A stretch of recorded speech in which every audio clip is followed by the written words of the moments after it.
Hello, नमस्कार, आदाब, प्रणाम, सत श्री अकाल। कैसे हैं आप लोग? उम्मीद है कि आप सब बहुत अच्छे होंगे। और आज के क्लास में आज हम लोग जो है क्लास 10th के फिजिक्स का चैप्टर 2 का जो कि हमारा मानव नेत्र एवं रंग बिरंगा संसार है, ठीक है। इसका लेक्चर नंबर 4 पढ़ने वाले हैं। इससे पिछले लेक्चर में लेक्चर नंबर 3 हमारा कंप्लीट हो गया था, ठीक है। और आज के टॉपिक में आज सबसे मेन टॉपिक जो हमारा है वो है हमारा इंद्रधनुष, ठीक है, रेनबो। वर्षा जब होता होगा, ठीक है, तो वर्षा होने के बाद देखिएगा तो सूर्य के ठीक विपरीत दिशा में इंद्रधनुष बनता है, ठीक है। और इंद्रधनुष एक प्रकार का स्पेक्ट्रम है, ठीक है। स्पेक्ट्रम आपको पढ़ाए हैं, जैसे कि जैसे ये मान के चलिए आपका ये प्रिज्म है, ठीक है। और प्रिज्म है तो जैसे ये श्वेत प्रकाश इधर जब जाता था तो प्रिज्म से बर्तन के बाद उस साइड पर्दा पर आपका बहुत सारा रंग दिखता था, ठीक है। ठीक उसी प्रकार का जो है जब वर्षा होगा तो वर्षा होने के बाद जो वर्षा का छोटा छोटा बूंद होता है, ठीक है, मतलब अगर भगवान सूर्य उगे रहेंगे तभी जाकर के वहाँ पर आपका इंद्रधनुष बनेगा, ठीक है।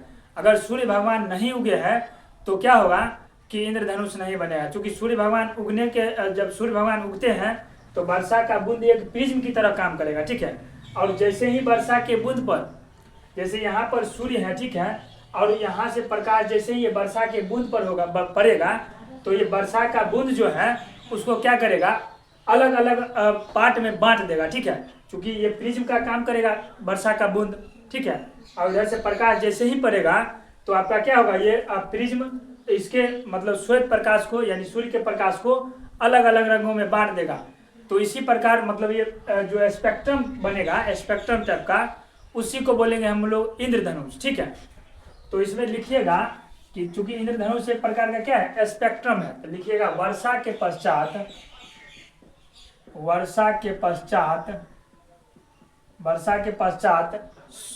सूर्य भगवान सूर्य की उपस्थिति में यानी सूर्य की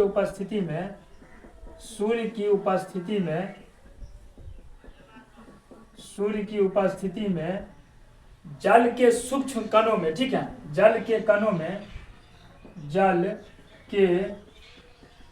में बनने वाला इंद्रधनुष, ठीक है, बनने वाला इंद्रधनुष एक प्रकार का क्या है, एक प्रकार का स्पेक्ट्रम है, ठीक है, स्पेक्ट्रम है। स्पेक्ट्रम यानी कि वर्ण पर, ठीक है, इस साइड से सूर्य भगवान का प्रकाश पड़ता है वर्षा के बूंद पर, ठीक है, और वर्षा का बूंद क्या करेगा, उसको अलग अलग रंगों में प्रक्षेपित कर देगा, यानी कि बांट देगा, प्रक्षेपण कर देगा, फैला देगा। और जो फैलाएगा उस सातों रंग में तो क्या हो जाएगा, वही इंद्रधनुष का आकार ले लेगा, ठीक है। और उसके बाद देखिए कहा कि वर्षा के पश्चात सूर्य की उपस्थिति में जल के कणों में बनने वाला जो इंद्रधनुष होता है एक प्रकार का स्पेक्ट्रम होता है। और जो इंद्रधनुष आपका बनेगा, ठीक है, वो हमेशा सूर्य के विपरीत दिशा में बनेगा, ठीक है।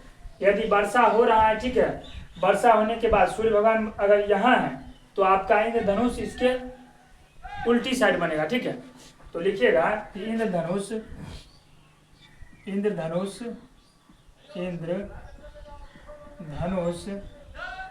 हमेशा सूर्य के विपरीत दिशा में बनता है, सूर्य के विपरीत दिशा में बनता है, विपरीत दिशा में बनता है, ठीक है। अच्छा, इंद्रधनुष का अगर परिभाषा देना चाहे तो आप क्या दीजिएगा कि वायुमंडल में, ठीक है, वायुमंडल में सूक्ष्म कणों यानी कि जल के सूक्ष्म कणों से प्रकाश के अपवर्तन या पूर्ण आंतरिक परावर्तन के बाद क्या होता है, इंद्रधनुष का निर्माण होता है, ठीक है। तो लिखिएगा कि वायुमंडल में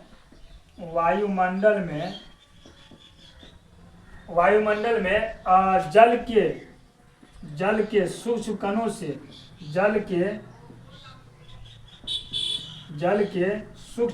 से सूक्ष्म कणों से प्रकाश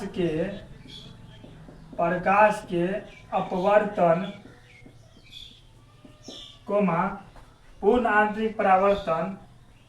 पूर्ण आंतरिक परावर्तन, ठीक है, यानी कि वायुमंडल में जल के जो सूक्ष्म कण है उससे प्रकाश का अपवर्तन होगा या पूर्ण आंतरिक परावर्तन होगा। ठीक है, प्रकाश के अपवर्तन, पूर्ण आंतरिक परावर्तन के परिक्षेपण के फलस्वरूप, परिक्षेपण मतलब होता है फैलाव। ठीक है, परिक्षेपण मतलब फैलाव, यानी कि प्रकाश के अपवर्तन होगा या पूर्ण आंतरिक परावर्तन होगा तो प्रकाश क्या होगा, फैलेगा। परिक्षेपण के फलस्वरूप इंद्रधनुष बनता है। ठीक है, इंद्रधनुष बनता है। ठीक है, अर्थात अगर लिखना चाहिएगा, अर्थात प्रकाश के परावर्तन, अर्थात प्रकाश के परावर्तन, ठीक है, प्रकाश के परावर्तन कोमा पूर्ण आंतरिक परावर्तन, पूर्ण आंतरिक परावर्तन, प्रकाश के परावर्तन हो गया, पूर्ण आंतरिक परावर्तन के संयुक्त प्रकाश के परावर्तन, पूर्ण आंतरिक परावर्तन, प्रकाश का यहाँ पर अपवर्तन कर लीजिएगा। ठीक है, अपवर्तन, प्रकाश का अपवर्तन, पूर्ण आंतरिक परावर्तन के संयुक्त रूप से, ठीक है, के संयुक्त प्रभाव से, ठीक है, प्रभाव यहाँ रहेगा। ठीक, संयुक्त प्रभाव से इंद्रधनुष बनता है। ठीक है, इंद्रधनुष बनता है,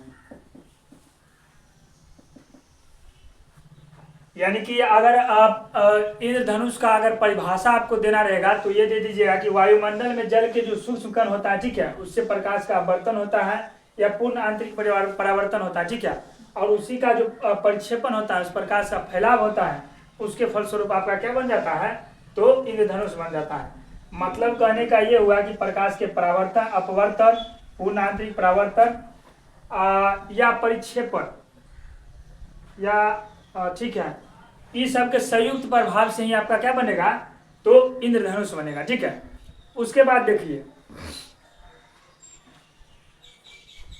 इंद्रधनुष कुल मिलाकर के आपका दो प्रकार से बनेगा। ठीक है, मतलब इंद्रधनुष जो होगा दो प्रकार के बनेगा, एक होगा प्राथमिक इंद्रधनुष, एक होगा द्वितीयक इंद्रधनुष। ठीक है, प्राथमिक इंद्रधनुष को बोलते हैं हम लोग प्राइमरी रेनबो। ठीक है, और द्वितीयक इंद्रधनुष को बोलते हैं सेकेंडरी रेनबो। तो प्राथमिक इंद्रधनुष में जो बाहरी किनारा रहेगा, बाहरी किनारा वो लाल रंग का रहेगा। ठीक है, और जो आंतरिक भाग रहेगा, उसका आंतरिक किनारा रहेगा वो बैगनी रंग का रहेगा। ठीक है, और प्राथमिक इंद्रधनुष आपको देखने में बहुत ही मनोरम लगता है। ठीक है, और ये ज़्यादा लंबा समय तक रहता है।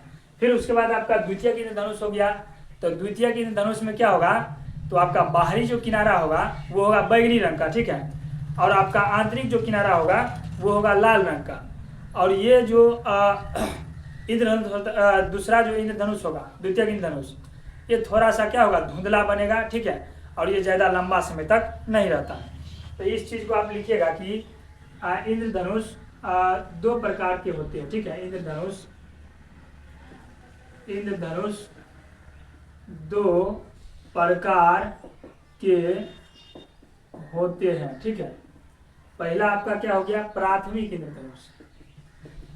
प्राथमिक इंद्रधनुष अंग्रेजी में इसको क्या बोलते हैं, तो इसको बोलते हैं प्राइमरी रेनबो। ठीक है, इंद्रधनुष का अंग्रेजी होता है रेनबो, प्राइमरी रेनबो।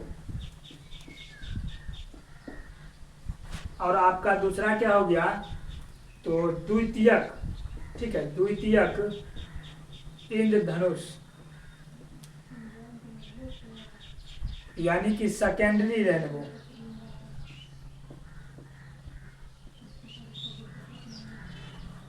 पहला आपका प्राथमिक इंद्रधनुष, दूसरा द्वितीयक इंद्रधनुष। अब प्राथमिक इंद्रधनुष में देखिए क्या क्या होगा। पहला है प्राथमिक इंद्रधनुष, यानी कि प्राइमरी रेनबो। तो लिखिएगा इस इंद्र धनुष में, यानी प्राथमिक इंद्र धनुष में किनारे पर का भाग लाल, ठीक है। प्राथमिक इंद्र धनुष में, प्राथमिक इंद्रधनुष में किनारे पर का भाग, किनारे पर का भाग लाल तथा आंतरिक भाग, आंतरिक भाग बैगनी रंग का होता है, ठीक है, बैगनी रंग का होता है। यह इंद्रधनुष, यह इंद्रधनुष बहुत ही मनमोहक, ठीक है, बहुत ही मनमोहक होता है तथा लंबे समय तक टिकता है, ठीक है, तथा लंबे समय तक टिकता है।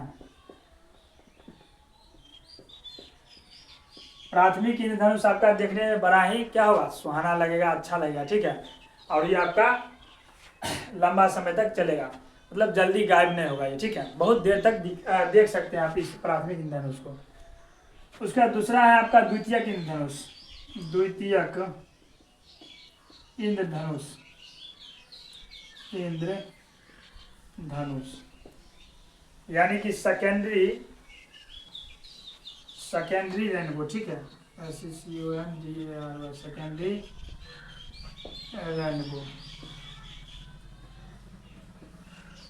तो देखिए इस यानी कि द्वितीय की इंद्रधनुष धनुष में आपका किनारे पर का भाग बैगनी, ठीक है, द्वितीय की इंद्रधनुष में, द्वितीयक इंद्रधनुष में किनारे पर का भाग बैगनी तथा आंतरिक भाग, आंतरिक भाग लाल रंग का होता है, ठीक है, लाल रंग का होता है। उसके बाद लिखिएगा यह इंद्रधनुष, यह इंद्रधनुष, यह इंद्रधनुष धुंधला, धुंधला, ठीक है, यह इंद्रधनुष धुंधला होता है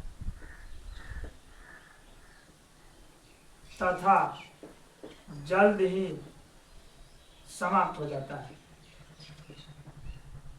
या ज्यादा लंबे समय तक नहीं टिकता है, ठीक है, जल्द ही समाप्त हो जाता है।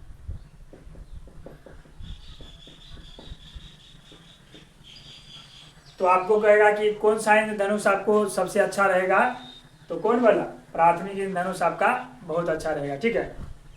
तो चलिए अब इंद्रधनुष हमारा कुल मिलाकर के इतना ही था, ठीक है। अगर इंद्रधनुष का परिभाषा पूछेगा तो आप ये वायुमंडल में जल के सूक्ष्म कणों से प्रकाश के अपवर्तन, पूर्णांतरिक परावर्तन और परिक्षेपण के फलस्वरूप क्या होगा, आपका इंद्रधनुष बन जाएगा, ठीक है।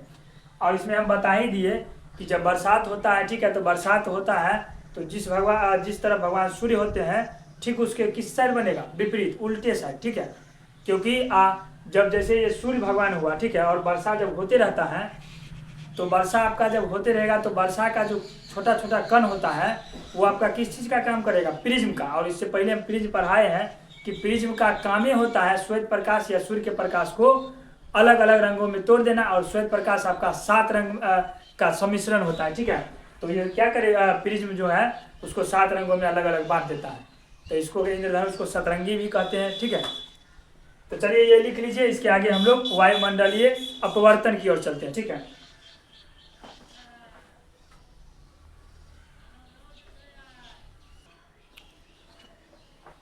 एक चीज और लिख लीजिएगा कि इस धनुष का जो बनना है, ये पूछ सकता है ऑब्जेक्टिव में, ठीक है, कि इस धनुष का बनना प्रकाश के परिक्षेपण क्रिया का क्या है, आपका परिणाम है।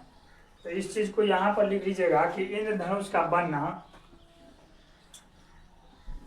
इंद्रधनुष का बनना, इंद्रधनुष का बनना प्रकाश के परिक्षेपण, ठीक है, परिक्षेपण क्रिया का परिणाम है। परिणाम है। अब परिक्षेपण मतलब हम बता ही दिए कि परिक्षेपण मतलब क्या होता है, फैलाव, प्रकाश फैल जाता है, ठीक है। और एक चीज और लिख लीजिएगा कि वर्षा की बूंद जो है ना प्रिज्म की तरह काम करता है। वर्षा की बूंद एक प्रिज्म की तरह काम करता है, ठीक है, प्रिज्म की तरह काम करता है, ठीक है। चलिए आप इसको लिख लीजिए।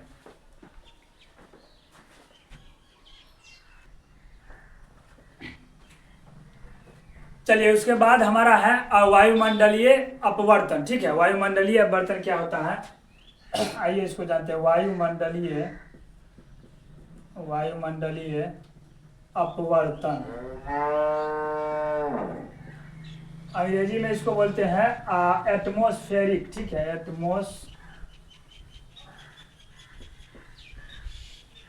एटमॉस्फेरिक रिफ्रैक्शन, ठीक है, रिफ्रैक्शन,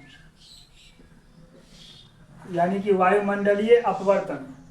तो चूंकि अपवर्तन हम पहला चैप्टर में ही पढ़ चुके थे कि प्रकाश की किरण का एक माध्यम से दूसरे माध्यम में जाने की घटना को क्या बोलते हैं, प्रकाश का अपवर्तन बोलते हैं, ठीक है। यानी जब प्रकाश की किरण प्रकाश तो सघन माध्यम से प्रकाश तो विरल माध्यम में अथवा विरल माध्यम से सघन माध्यम में जाएगा तो ये हमारा क्या हो जाएगा, प्रकाश का अपवर्तन हो जाएगा। यानी कि वायुमंडलीय अगर अपवर्तन को परिभाषित करना चाहे तो इसको कैसे कर सकते हैं, तो वायुमंडल में अपवर्तन की घटना को क्या बोलते हैं, वायुमंडलीय अपवर्तन बोलते हैं, ठीक है। वायुमंडल में घटने वाली अपवर्तन की घटना को क्या बोलेंगे, तो वायुमंडलीय अपवर्तन, ठीक है। तो लिखिएगा इसमें कि प्रकाश की किरण का, ठीक है, या जब प्रकाश की किरण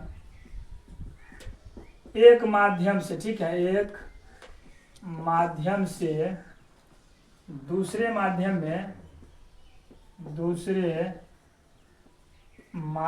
में जाती है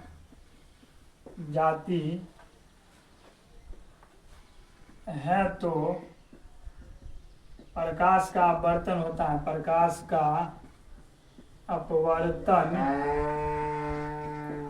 होता है, ठीक है। थोड़ा गाय भैंस का भी आवाज आ रहा है, उसका भी आनंद ले लीजिएगा, ठीक है। जब प्रकाश की किरण एक माध्यम से दूसरे माध्यम में जाती है तो प्रकाश का क्या होता है, अपवर्तन होता है। यानी कि अर्थात जब प्रकाश की किरण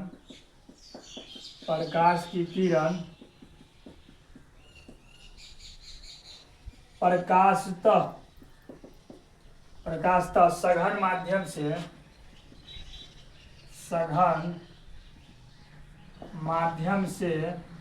प्रकाशतः विरल माध्यम में, ठीक है, विरल माध्यम में जब प्रकाश की किरण प्रकाशतः सघन माध्यम से प्रकाशतः विरल माध्यम में अथवा विरल माध्यम से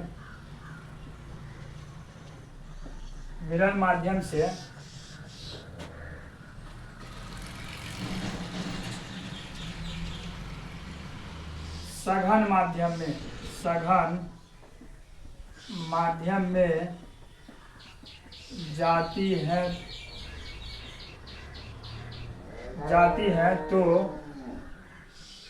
जाती है तो प्रकाश का अपवर्तन होता है, ठीक है। यानी प्रकाश किरण प्रकाश तो क्या होगा, सघन माध्यम से विरल माध्यम में अथवा विरल माध्यम से सघन माध्यम में जाएगा तो उसे ही प्रकाश का अपवर्तन करते हैं, तो उसे ही प्रकाश का अपवर्तन कहते हैं, ठीक है, अपवर्तन कहते हैं। और अगर वायुमंडलीय अपवर्तन का बात करें तो वायुमंडल में घटने वाले प्रकाश के अपवर्तन की घटना को क्या बोलेंगे, वायुमंडलीय अपवर्तन। तो लिखिएगा कि वायुमंडल में घटने वाले मंडल में घटने वाले प्रकाश के अपवर्तन, ठीक है, प्रकाश के अपवर्तन की घटना को ही वायुमंडलीय अपवर्तन कहते हैं, ठीक है, वायुमंडलीय अपवर्तन कहते हैं, अपवर्तन कहते हैं। तो वायुमंडलीय अपवर्तन का परिभाषा ये दे सकते हैं। ये हम इसलिए लिखा दिए आपको कि प्रकाश जो है एक माध्यम से दूसरे माध्यम में जाएगा तो वो अपवर्तन कहलाएगा, ठीक है। और जब वायुमंडल में जब अपवर्तन का घटना होगा तो उसे क्या बोलेंगे हम लोग, वायुमंडलीय अपवर्तन, ठीक है। वायुमंडलीय अपवर्तन जो है न विभिन्न परिघटनाओं को जन्म देती है, ठीक है। ये लिखिएगा कि वायुमंडलीय अपवर्तन, वायुमंडलीय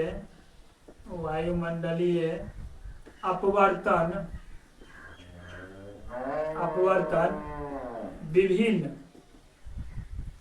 परिघटना को जन्म देती है।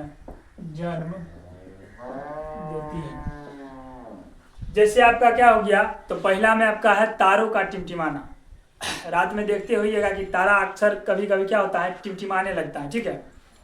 तो पहला घटना जो है आपका, पहला क्या है, तारों का टिमटिमाना, तारों का टिमटिमाना, यानी कि twinkling of A star, twinkling of A star, तारों का टिमटिमाना। सोचिए आखिरकार कि तारा टिमटिमाता कैसे है, ठीक है। तो देखिए वायुमंडलीय अपवर्तन के कारण क्या होता है, तारा टिमटिमाता है। तारा से निकलने वाला जो प्रकाश होता है वो क्रमिक रूप से क्या होता है, बढ़ते घटते रहता है, ठीक है। क्रमिक रूप से क्या होता है, बढ़ते घटते रहता है। तो जब तारा से प्रकाश जब बढ़ेगा, ठीक है, तो तारा हमें चमकीला दिखाई देगा, ठीक है। लेकिन जैसे ही वो प्रकाश घटेगा तो तारा हमें धुंधला दिखाई देगा। तो बार बार तारों का यानी चमकीला दिखाई देना और धुंधला दिखाई देना, यही आपका तारों का टिमटिमाना कहलाता है, ठीक है। बगल में एक गाय बंधा है, ठीक है, सर वो अपने किसान को याद कर रहा है। आप लोग को थोड़ा डिस्टर्ब होता होगा तो थोड़ा मैनेज कीजिएगा, ठीक है, क्योंकि उसको हम रोक नहीं सकते हैं, उसका मुंह बंद नहीं कर सकते, ठीक है।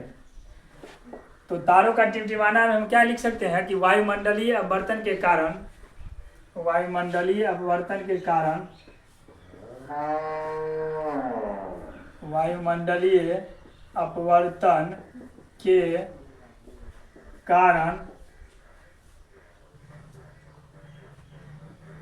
तारे टिमटिमाते हैं, टिमाते हैं। उसके बाद लिखिएगा तारे से निकलने वाला प्रकाश, तारे से निकलने वाला प्रकाश कर्मिक रूप से, ठीक है, कर्मिक रूप से बढ़ता घटता रहता है। जब यह प्रकाश, ठीक है, जब यह प्रकाश बढ़ता है, ठीक है, बढ़ता है तो तारा चमकीला दिखाई देता है, ठीक है, तारा चमकीला दिखाई देता है। तथा जब ये घटता है, तथा जब यह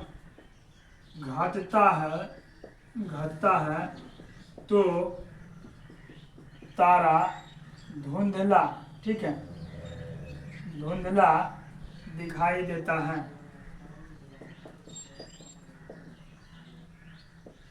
इस तरह बार बार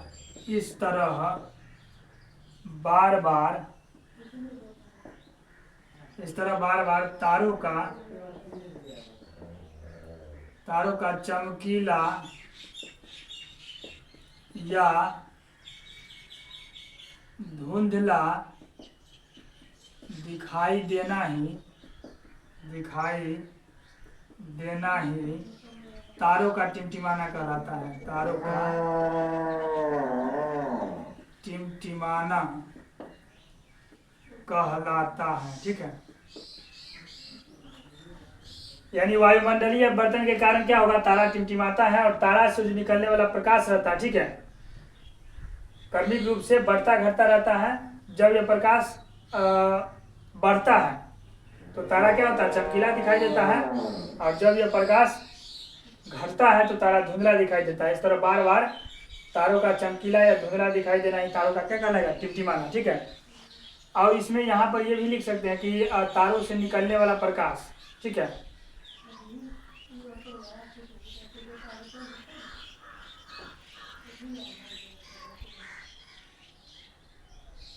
यहाँ पर जैसे जब यह प्रकाश बढ़ता है, यहाँ से लिख सकते हैं क्रमिक रूप से बढ़ता घटता रहता है।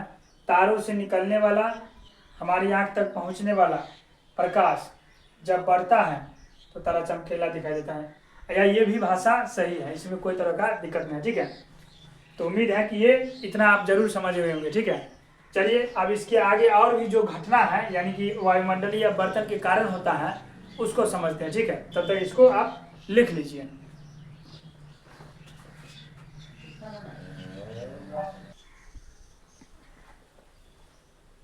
चलिए, उसके बाद हमारा जो घटना है बी नंबर का, वो है अग्रिम सूर्योदय। ठीक है, अग्रिम सूर्योदय एवं विलंबित सूर्यास्त। अच्छा, अग्रिम सूर्योदय और विलंबित सूर्यास्त क्या होता है, तो देखिए वायुमंडलीय अपवर्तन के कारण क्या होगा कि सूर्य भगवान जब उगे नहीं रहेंगे, ठीक है, उससे 2 मिनट पहले ही वो दिखाई देने लगेंगे। ठीक है, और विलंबित सूर्यास्त मतलब ये हो गया कि सूर्य भगवान पूरी तरह डूबे नहीं होंगे। ठीक है, वो डूबने के बाद भी 2 मिनट तक दिखाई देते। ठीक है, तो इस तरह से आपके दिन का जो आभासी लंबाई होता है कुल मिलाकर के 4 मिनट बढ़ जाता है। ठीक है, तो इस चीज़ को लिखिएगा कि अग्रिम सूर्योदय मतलब होता है सूर्य भगवान जब उगे नहीं रहेंगे, ठीक है, उससे 2 मिनट पहले ही दिखाई देने लगते। ठीक है, तो लिखिएगा वायुमंडलीय अपवर्तन के कारण, वायुमंडलीय अपवर्तन के कारण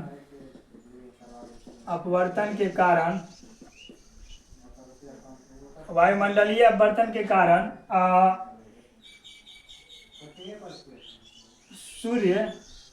सूर्योदय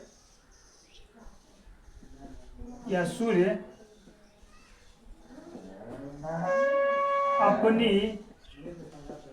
अपनी वास्तविक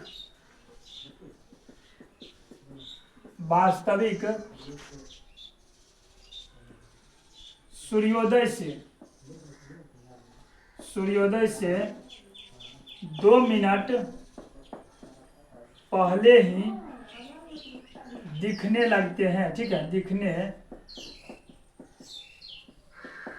लगते हैं तथा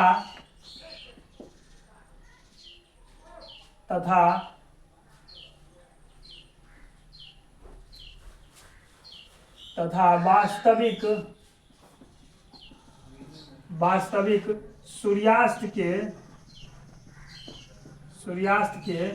2 मिनट बाद तक दिखाई देते रहते। ठीक है, वास्तविक सूर्यास्त के 2 मिनट बाद तक दिखाई देते रहते हैं। ठीक है, देते रहते हैं। इस तरह दिन का जो आभासी लंबाई है, इस तरह दिन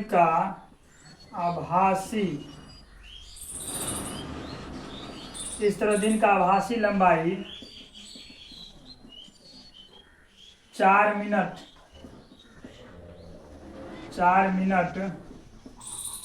बढ़ जाता है। यानी भगवान सूर्य उदय नहीं होंगे, उससे 2 मिनट पहले ही देखने लगेंगे। ठीक है, यानी कि अगर मान के चलिए कि 5 बजे आपका अगर भगवान सूर्य का उदय होता है, तो ये भगवान सूर्य जो है 4:58 में दिखने लगेंगे अपना लोग के, ठीक है।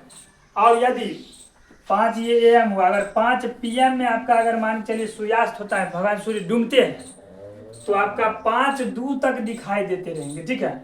तो कुल मिलाकर के 2 मिनट इधर और 2 मिनट इधर, 4 मिनट आपका दिन का आभासी लंबाई क्या होगा, बढ़ जाता है, ठीक है।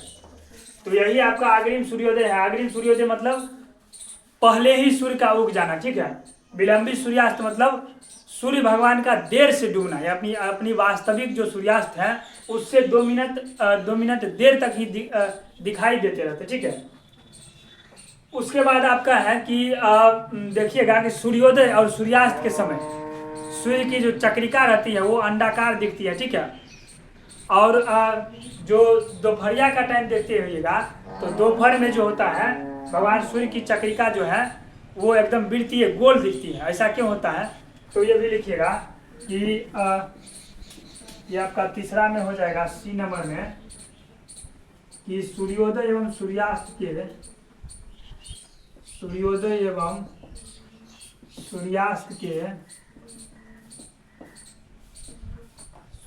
के समय सूर्य की चक्रिका, आज ये गाय जो है ना हमारा पूरा वीडियो खराब कर देगा, ठीक है। इतना न बोलता है कि समझिए। सूर्योदय और सूर्यास्त के समय सूर्य की चक्रिका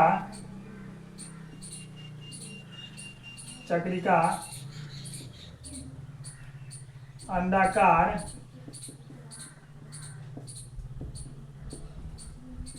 दिखती है, जबकि दोपहर में वृत्तीय दिखाई देती है, ठीक है। ऐसा क्यों होता है कि सूर्योदय और सूर्यास्त उस समय जो है सूर्य की चक्रिका यानी अंडाकार दिखाई देती है, ठीक है, पूरा गोल नहीं दिखाई देगा। लेकिन जब दोपहरिया होगा तो दोपहर में आपका पूरा गोल दिखाई देगा। तो देखिए, सूर्योदय एवं सूर्यास्त के समय क्या होता है, सूर्य जो होता है क्षितिज के बहुत निकट होता है, ठीक है। देखिएगा, सूर्योदय एवं सूर्यास्त के समय सूर्य क्षितिज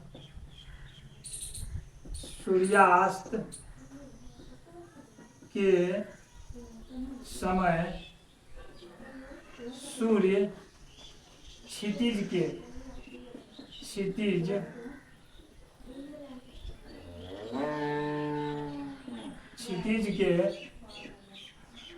बहुत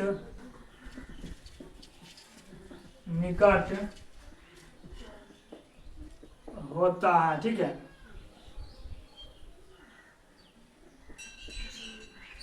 सूर्योदय एवं सूर्यास्त के समय क्या होता है, सूर्य क्षितिज के बहुत निकट होता है और सूर्य के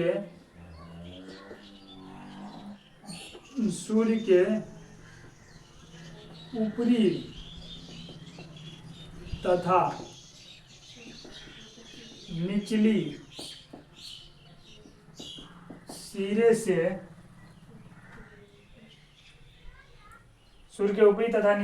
से प्रकाश की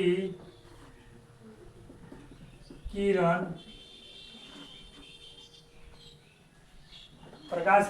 पृथ्वी के वायुमंडल में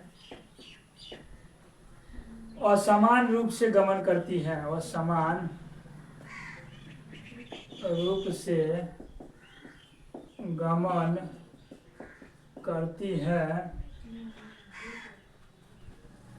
अतः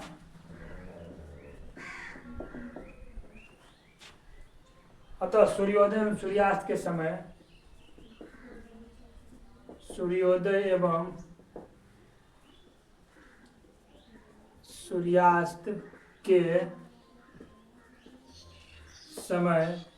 सूर्य की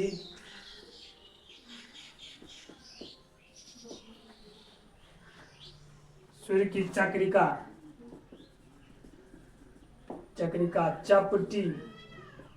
चपटी बोलिए या इसी को आप अंडाकार बोलिए, ठीक है, अंडाकार। सूर्य की चक्रिका चपटी यानी कि अंडाकार दिखाई देती है, ठीक है, दिखाई देती है। यानी कि सूर्योदय सूर्यास्त के समय क्या होता है, सूर्य क्षितिज के बहुत निकट, क्षितिज मतलब समझते हैं, मतलब जहाँ से सूर्य भगवान उगते हैं, ठीक है, उसके बहुत निकट होता है। और सूर्य के ऊपरी तथा निचले सिरे से प्रकाश की जो किरण है पृथ्वी के वायुमंडल में असमान रूप से गमन करता है, ठीक है। इसी कारण से क्या होता है कि और जब वो प्रकाश आते हैं, ठीक है, तो प्रकाश जब वायुमंडल में प्रवेश करते हैं पृथ्वी के वायुमंडल में, तो इसका अपवर्तन भी हो जाता है, ठीक है। इसी कारण से सूर्योदय और सूर्यास्त के समय आपका चक्रिका जो है सूर्य भगवान का वो अंडाकार दिखाई देगा, ठीक है। उसके बाद इसी में था कि दोपहरिया के समय में सूर्य वृत्ताकार क्यों दिखाई देते हैं। तो देखिए दोपहर के समय में क्या होता है, सूर्य जो होता है ना एकदम सर के ऊपर होता है, और सूर्य से निकलने वाला जो प्रकाश होता है वो पृथ्वी के वायुमंडल में एकदम लंबवत प्रवेश करता है, और लंबवत प्रवेश करने के कारण सूर्य के किरणों का यानी कि सूर्य के जो प्रकाश होता है उसका अपवर्तन नहीं होता है, और अपवर्तन जब नहीं होता है तो जिस स्थिति में रहता है उसी स्थिति में दिखाई देगा, यानी कि आपका वृत्ताकार, ठीक। तो लिखिएगा इसके बाद कि दोपहर में सूर्य हमारे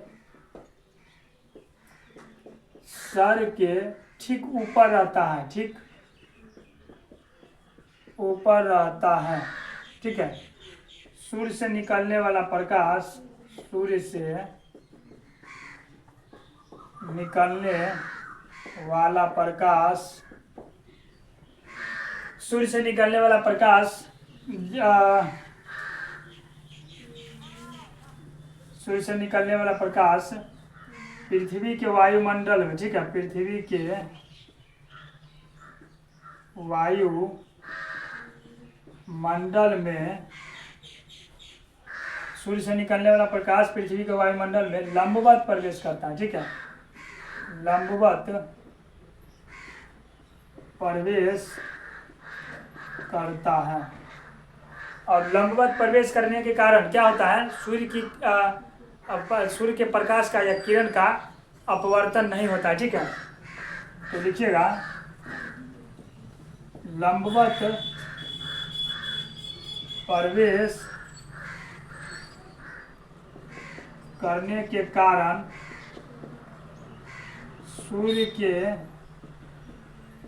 प्रकाश का अपवर्तन नहीं होता है, ठीक है। सूर्य के प्रकाश का क्या होगा, अपवर्तन नहीं होता है, अतः सूर्य की चक्रिका या तो दोपहर में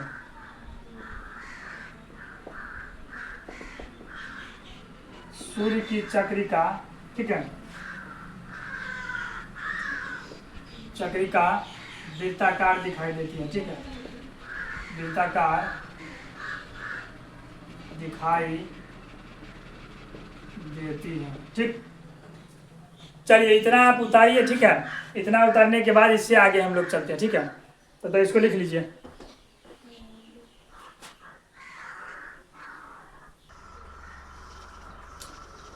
चलिए आपका एक जो है वायुमंडलीय अपवर्तन के घटना में एक क्या है डी नंबर में, तो ग्रह नहीं टिमटिमाते हैं, ठीक है, ग्रह नहीं टिमटिमाते हैं। अच्छा ग्रह क्यों नहीं टिमटिमाते हैं, तो देखिए यहाँ पर क्यों,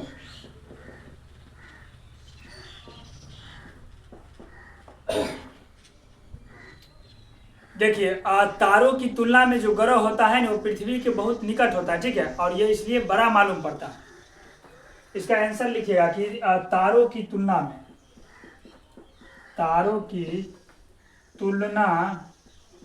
में ग्रह पृथ्वी के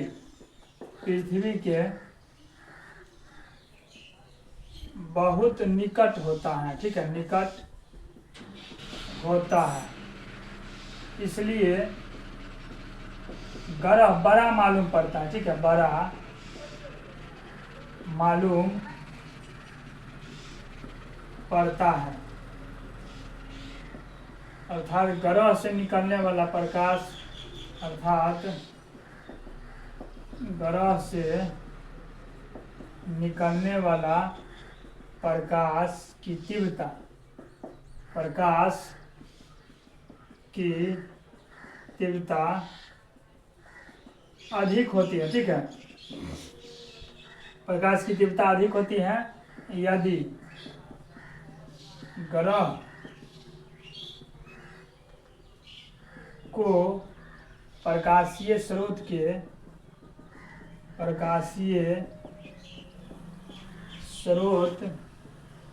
के बिंदु साइज के रूप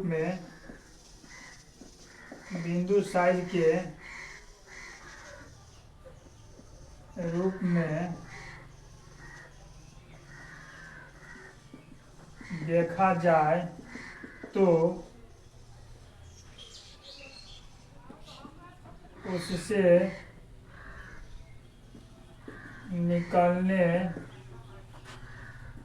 निकलने वाला प्रकाश की मात्रा का औसत मान, ठीक है, मान 0 होगा। ठीक है, 0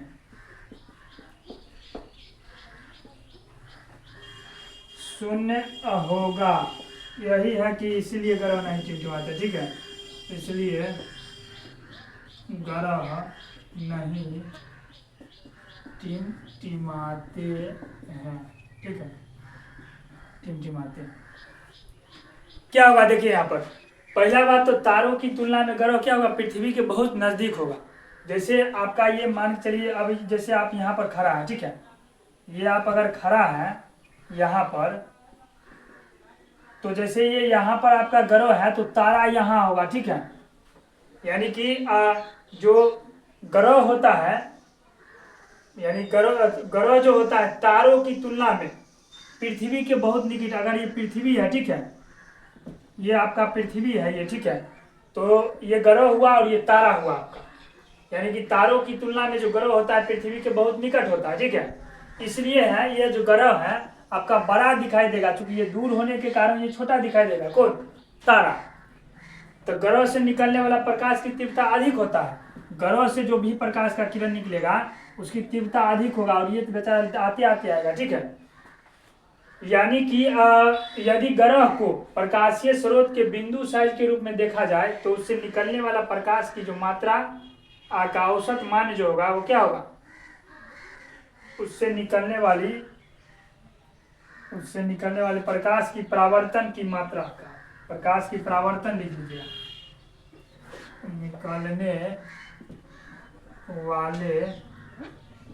निकलने वाले प्रकाश के परावर्तन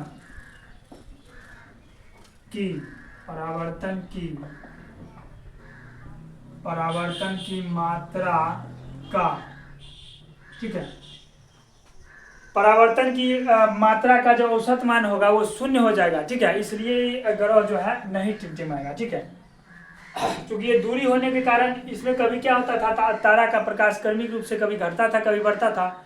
जैसे ही ये बढ़ता था तो तारा चमकीला दिखाई देता था, घटता था ये तो तारा धुंधला दिखाई देता था। ठीक है, लेकिन इसमें ऐसा कुछ होगा नहीं, डायरेक्ट आएगा आपका। ठीक है, और इसमें चमकीला धुंधला कुछ दिखाई नहीं देगा, तो इसलिए क्या होगा, ग्रह नहीं टिमटिमाएगा। ठीक है, और ये तारा टिमटिमाएगा। तारा जो टिमटिमाता है इसके बारे में तो हम पहले ही बता चुके हैं। ठीक है, चलिए इसके बाद ये लिख लीजिए, इसके बाद थोड़ा सा पानी पी लेते हैं, उसके बाद बताते हैं। ठीक है, इसको मिटा देते हैं। वैसे आप ये मिटाने के बाद आपका एक मतलब इतना दूर में आपका पूरा का पूरा आ जाएगा जो बचा हुआ है। ठीक है, इसलिए इसको मिटा देते हैं। आपका जो वायुमंडलीय बर्तन के कारण जो घटना था वो खत्म हो गया। ठीक है, और उसके बाद आगे चलते हैं।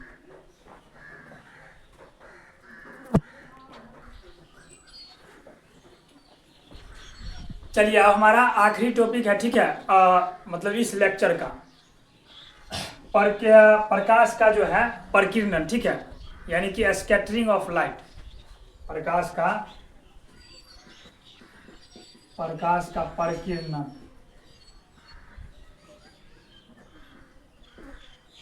अंग्रेजी में इसको बोलते हैं स्कैटरिंग, स्कैटरिंग ऑफ लाइट। ठीक है, तो देखिए प्रकाश की किरण जब वायुमंडल में प्रवेश करेगा तो वायुमंडल में बहुत सारा गैस रहता है। ठीक है, अणु परमाणु रहता है, बहुत सारा जो गैस रहता है वो इस सब चीज़ को क्या करता है, मतलब जो प्रकाश रहता है उसको अवशोषित कर लेता है।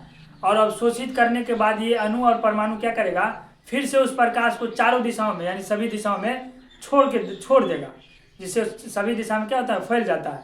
और यही जो घटना है, यही प्रक्रिया है, आपका क्या कहलाएगा, प्रकाश का परिकीर्णन कहलाएगा। तो इसका परिभाषा लिखिएगा कि जब प्रकाश की किरण वायुमंडल में प्रवेश करती है, वायुमंडल में प्रवेश करती है तो जब प्रकाश की किरण वायुमंडल में प्रवेश करती है तो वायुमंडल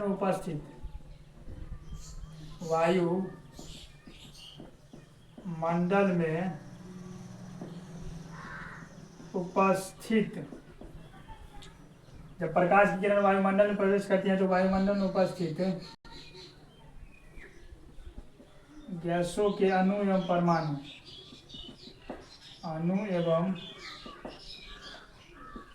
परमाणु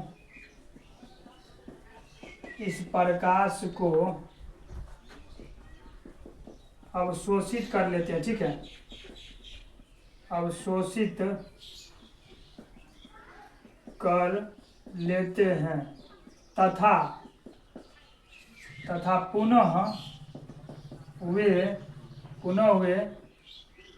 प्रकाश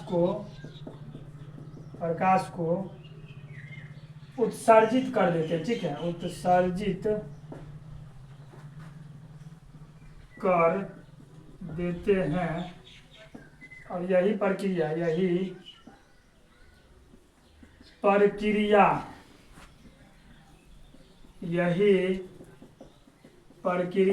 प्रकाश का परिकीर्णन कहलाती है। ठीक है, प्रकाश का परिकीर्णन कहलाती है। ठीक है, यानी क्या होगा कि प्रकाश की किरण वायुमंडल में जब प्रवेश करेगा तो वायुमंडल में उपस्थित जो भी रहेगा गैस के अणु परमाणु उस सब प्रकाश को अवशोषित कर लिया। अवशोषित करने के बाद फिर से क्या करेगा, उस प्रकाश को उत्सर्जित कर देगा। और यह जो प्रक्रिया कहलाएगा, यही आपका क्या कहलाएगा, तो यह कहलाएगा प्रकीर्णन। जैसे यहाँ पर देखिए, जैसे ये हमारा वायुमंडल में गैस के अणु या परमाणु हुआ। ठीक है, इधर से आप आपतित प्रकाश छोड़े, ये क्या हुआ आपका आपतित प्रकाश। ठीक है, आपतित प्रकाश छोड़े तो पहले तो ये अवशोषित कर लेगा प्रकाश को। ठीक है, फिर ये क्या करेगा, उत्सर्जित कर देगा चारों दिशा। ठीक, ये सब क्या हो गया आपका उत्सर्जित प्रकाश। ये हर दिशा में क्या करेगा, फैला देगा, तो ये हो जाएगा उत्सर्जित प्रकाश। ठीक है,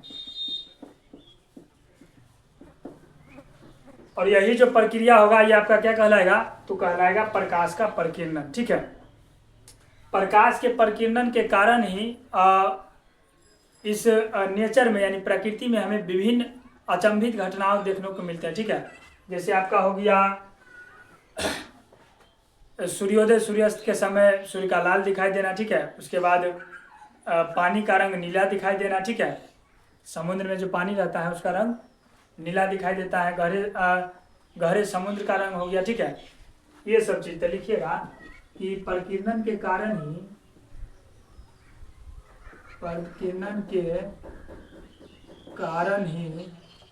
प्रकृति में हमें विभिन्न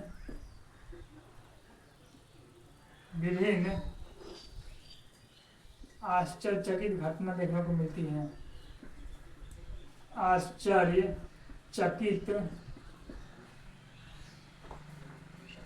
घटना देखने को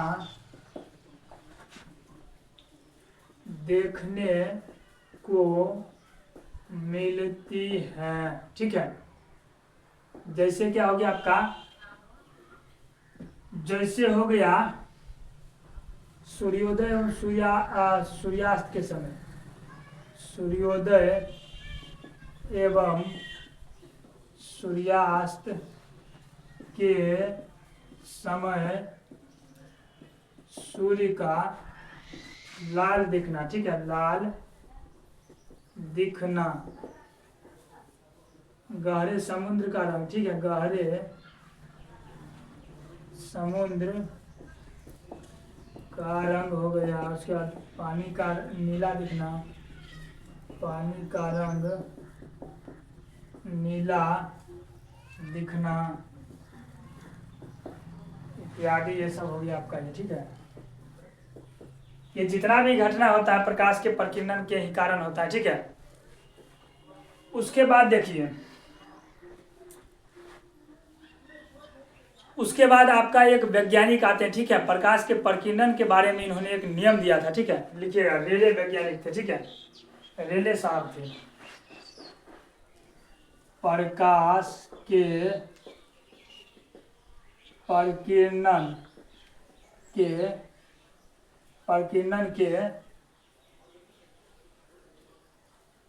प्रकीर्णन के संबंध में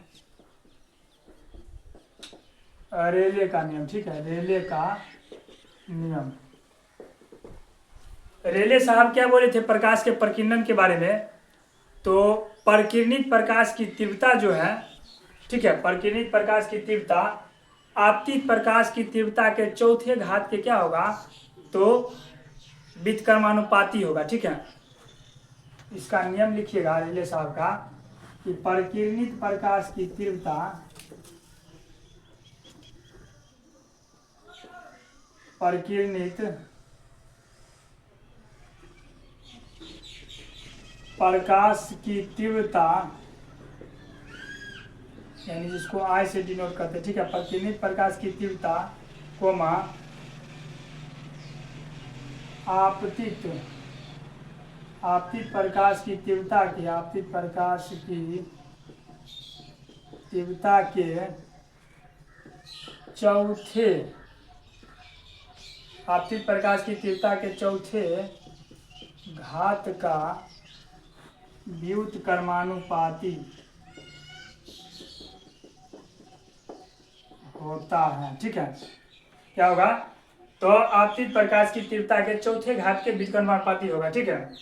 चलिए, अर्थात क्या इसका फॉर्मूला होगा? इसको अगर निरूपण करना चाहे तो आ, यानी कि प्रकीर्णित प्रकाश की तीव्रता होगा वो किसके व्युत्क्रमानुपाती होगा? इसको लैम्डा से डिनोट करते हैं, ठीक है। आपतित प्रकाश की तीव्रता ये हो गया लैम्डा वाला, और प्रकीर्णित प्रकाश की तीव्रता आई हो गया, ठीक है।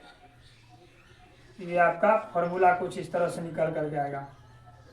ये ऑब्जेक्टिव टाइप में पूछ सकता है कि रेले का नियम जो है ये दे देगा कभी, ठीक है, आई स्क्वायर समानुपाती 1 लैम्डा स्क्वायर, ठीक है, ये सब दे देगा। तो वहां पर आप देख लीजिएगा इसको, ठीक है। अच्छा, इसी के कारण यानी प्रकाश के प्रकीर्णन के कारण ही रेले के नियम के कारण ही क्या होता है?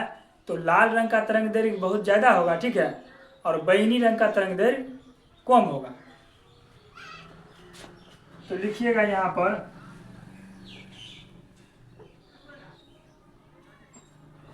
इस घटना के कारण ही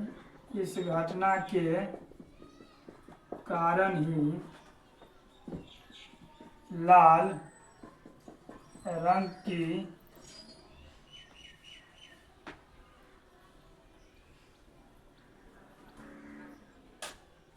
तीव्रता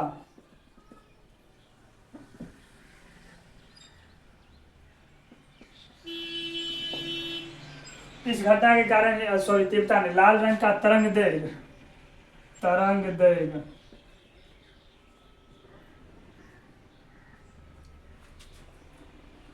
लाल रंग का तरंग दैर्घ्य सबसे अधिक तथा लाल रंग के तरंग दैर्घ्य का तरंग दैर्घ्य सबसे अधिक तथा इसका प्रकीर्णन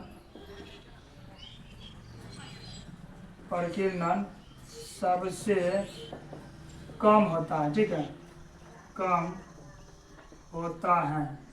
वहीं बैंगनी रंग का तरंग दैर्घ्य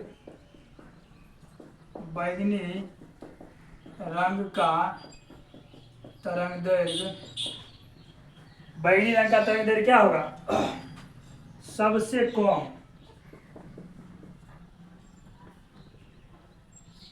कम तथा प्रकीर्णन सबसे अधिक होता है।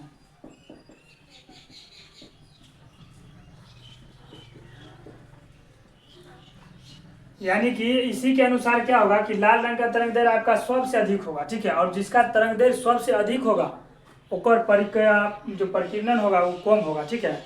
और बैंगनी रंग का जो तरंगदैर्घ्य होगा वो सबसे कम, तब प्रकीर्णन सबसे ज़्यादा। प्रकीर्णन मतलब हम पहले ही बताए हैं, प्रकीर्णन मतलब क्या होता है, तो प्रकाश का फैलना। तरंगदैर्घ्य अगर कम रहेगा तो प्रकाश फैलवे करेगा। अब मान के चलिए तरंगदैर्घ्य ज़्यादा है तो प्रकाश थोड़ी फैलेगा, वो बहुत लंबा समय सफ़र कर जाएगा, ठीक है। तो चलिए उम्मीद तो आज का क्लास जो है यानी लेक्चर नंबर 4 जो है इस चैप्टर का, ये हमारे विचार से आज यहाँ ख़त्म हुआ, ठीक है, भगवान गणेश की कृपा से। उसके बाद हम लोग जो है लेक्चर नंबर 5 में कोशिश करेंगे इस चैप्टर का पूरा थ्योरी ख़त्म कर दे, ठीक है। उसके बाद हम लोग फिर इसके में न्यूमेरिकल होगा या जो भी पॉइंट होगा वो 6 में कोशिश करेंगे। ये 5 यानी कि 5 में अगर ख़त्म हो गया तब तो ठीक है, ठीक है, यदि नहीं होगा तो 6 भी आएगा, ठीक है। तो चलिए आज के क्लास में हम लोग यहाँ तक रहने देते हैं। इसके आगे हम लोग नेक्स्ट लेक्चर यानी लेक्चर नंबर 5 में मिलते हैं। तब तक के लिए खुश रहिए, मस्त रहिए, मुस्कुराते रहिए, गुनगुनाते रहिए और हमारे साथ पढ़ते रहिए RKMS के ऑनलाइन लर्निंग प्लेटफॉर्म पर, ठीक है। धन्यवाद।